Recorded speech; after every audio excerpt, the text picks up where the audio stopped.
Arthur Schopenhauer, born in Danzig, now Gdansk, Poland, on January 22, 1788, Arthur Schopenhauer is most famous for The World as Will and Representation, 1818, expanded in 1844, a major phenomenological text that describes the phenomenal world as the product of a metaphysical will.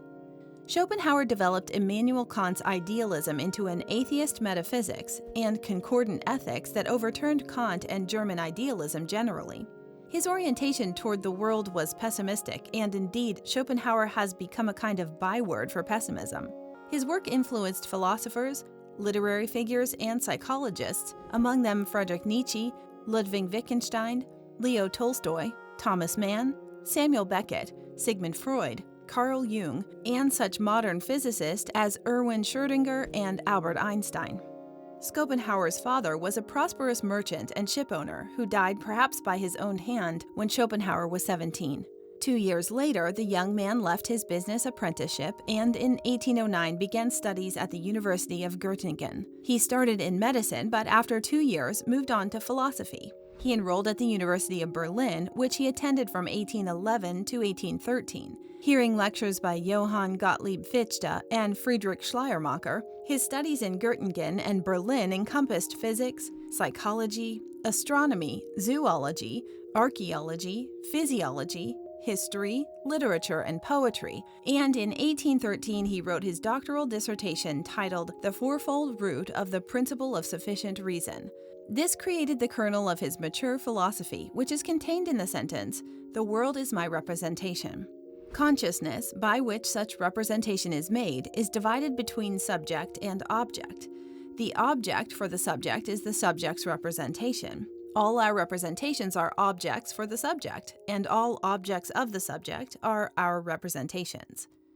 The first dimension of the fourfold root of sufficient reason, the concept that everything must have a cause, is becoming, or the law of causality.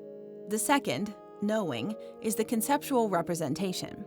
The third is being in space and time, which shows that the existence of one relation implies the other. The fourth aspect deals with willing or actions and is the law of motivation. Are you a philosophy student or just have a general interest in philosophy?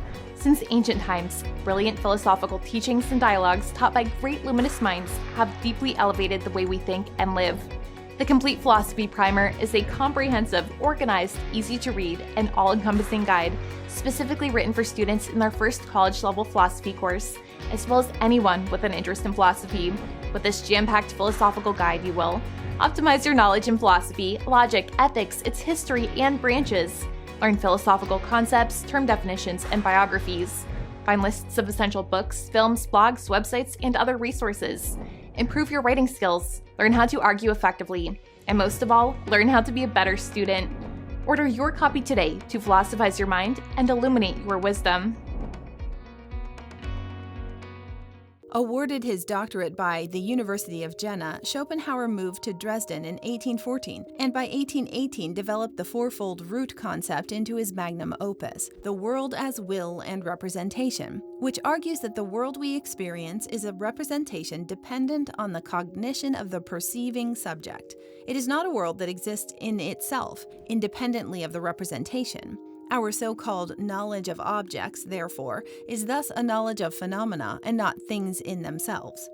The thing in itself, Schopenhauer argues, is will, which is an unconscious, blind, aimless, striving without knowledge and outside of space and time. The world as representation is thus a cognitive objectification of the will. In 1818, Schopenhauer secured a lectureship at the University of Berlin, but he enjoyed little success in academia.